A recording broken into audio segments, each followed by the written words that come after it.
Hello అండి. ఈరోజు మా గ్రామ దేవత పెద్దింట్లమ్మ తల్లి జాతర అయితే జరిగిందండి. చాలా చేస్తారనమాట జాతర అయితే. అయితే ఇంక ఇంట్లో పూజ అయితే చేసుకొని ఈరోజు అమ్మవారికి నైవేద్యం పెట్టుకుందాం అనేసి పొద్దున్నే లేచి పనులన్నీ చేసుకొని అమ్మవారికి ప్రసాదాలయి రెడీ చేసుకున్నామనమాట.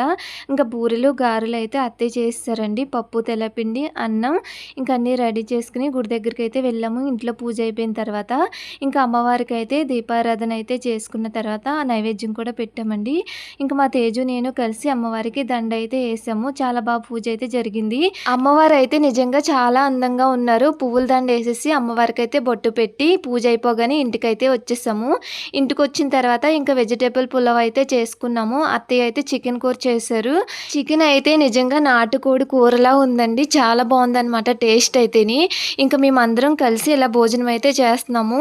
చాలా బాగుందన్నమాట బిర్యానీ, చికెన్ కూర. అందులో కొంచెం పప్పు, తెల్లపిండి కలుపుకుంటే టేస్ట్ అదిరిపోయింది. మీరు ఎప్పుడైనా చికెన్‌లో పప్పు తెల్లపిండి కలుపుకున్నారా?